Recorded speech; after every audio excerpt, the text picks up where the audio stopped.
बिजली थाना अंतर्गत 15 वर्षीय नाबालिग किशोर घर से बिना बताए अचानक लापता हो गया, जिसकी शिकायत तत्काल ही परिजनों ने थाने पर दर्ज कराई।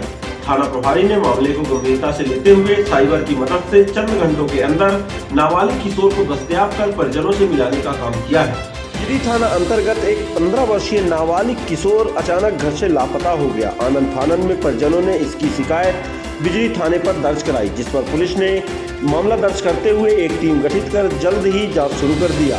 बताया गया कि आधे से पौन घंटे के अंदर बिजली पुलिस ने किशोर को दस्तयाब कर उनके परिजनों से मिलाने का काम किया है। आपको बता दें कि जैसे ही परिजनों ने यह बात बताई कि किशोर अपने साथ मोबाइल भी लेकर गया है, तत्काल ही साइबर की मदद से बिजली पुलिस ने ढालू गुड़ार से चंद घंटों के अंदर 15 वर्षीय किशोर को दस्तयाब कर उनके परिजनों से मिलाने का काम किया है। इस संबंध में थाना प्रभारी बिजली राकेश उइके ने क्या कुछ बताया है, आइए सुनते हैं। सर, एक नाबालिग घर से चला गया है, क्या है मामला सर? हाँ, कल एक सूचना प्राप्त हुई थी कि एक नाबालिग थाना क्षेत्र का रहने वाला है जो बिना बताए घर से कहीं चला गया है और साथ में अपना मोबाइल भी ले गया है।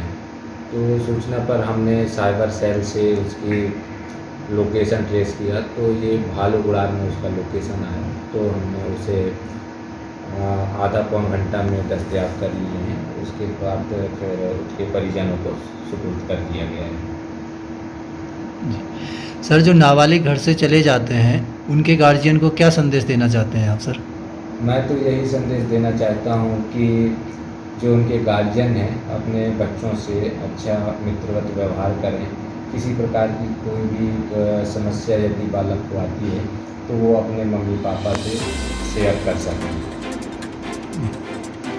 बिजली थाना प्रभारी ने जानकारी देते हुए बताया कि नाबालिग किशोर को उनके घर वालों ने डांट फटकार दिया था, इसलिए नाबालिग किशोर घर छोड़कर चला गया। हालांकि जैसे ही नाबालिग किशोर के परिजन थाने पर आए व पूरी जानकारी बताए, तत्काल ही पुलिस ने मामला दर्ज करते हुए एक टीम गठित कर जल्द से जल्द दस्तयाब करने में जुट गए और इसी का नतीजा रहा कि पुलिस ने चंद घंटों के अंदर नाबालिग किशोर को भालू गुड़ार से दस्तयाब करते हुए उनके परिजनों से मिलाने का काम किया।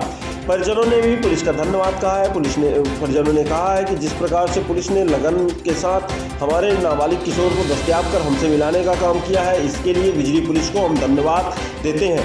थाना प्रभारी राकेश उइके ने यह भी कहा कि नाबालिग किशोर का विशेष रूप से ध्यान रखने की आवश्यकता है। इनका यह भी ध्यान रखने की आवश्यकता है कि नाबालिग किशोर किसी के चंगुल में तो नहीं फंस गए, नाबालिग किशोर कहीं गलत संगत में तो नहीं पड़ गए। हालांकि परिजनों को भी नाबालिग किशोरों के साथ दोस्ताना व्यवहार रखना चाहिए, जिससे इस प्रकार की घटना भविष्य में ना होने पाए। बताया जाता है कि नाबालिग किशोरों को अगर घर में कोई डांट फटकार लगा देता है तो नाबालिग किशोरों को यह बात काफ़ी बुरी लग जाती है, या तो वह घर छोड़कर चले जाते हैं, आत्महत्या जैसे कदम उठा भी लेते हैं, जिसका परिणाम अनूपपुर जिले में कई बार देखने को मिला है। हालांकि पुलिस का कहना है कि अगर इस प्रकार की समस्या उत्पन्न होती है तो तत्काल ही अपने बच्चों को समझाएं। बच्चों को समझाने के लिए परिजन ही सार्थक होते हैं, इसलिए परिजनों की ही जवाबदेही होती है कि जल्द से जल्द नाबालिग किशोरों को समझाएं। नाबालिग किशोरों पर विशेष ध्यान रखने की आवश्यकता है, उनके पढ़ाई लिखाई पर भी विशेष ध्यान रखने की आवश्यकता है, जिससे नाबालिग किशोर घर छोड़कर ना जाए। बताया जाता है कि नाबालिग किशोर या तो घर छोड़कर चले जाते हैं या फिर किसी दोस्तों के चंगुल में फंसकर काम करने के लिए चले जाते हैं। बताया जाता है कि हाल ही के दिनों कोतवाली पुलिस ने नाबालिग किशोरों को छुड़ाया था, या नाबालिग किशोरों को बंधुआ मजदूर बनाकर काम करवाने के लिए लेकर आए थे। गनीमत रही कि मुखबिर की सूचना पर कोतवाली पुलिस ने जब दबिश दी तो यह नाबालिग किशोर बिहार के बताए गए थे।